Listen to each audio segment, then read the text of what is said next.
أعوذ بالله من الشيطان الرجيم.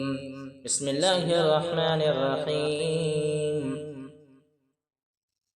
يا أيها الذين آمنوا إذا نودي للصلاة من يوم الجمعة فاسعوا إلى ذكر الله وذروا البيع ذلكم خير لكم إن كنتم تعلمون.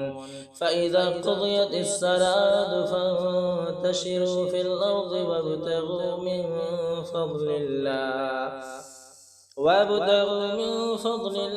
واذكروا الله كثيرا لعلكم تفلحون.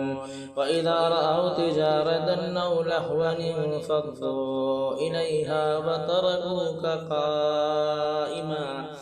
قل ما عند الله خير من اللهو ومن التجارة والله خير الرازقين.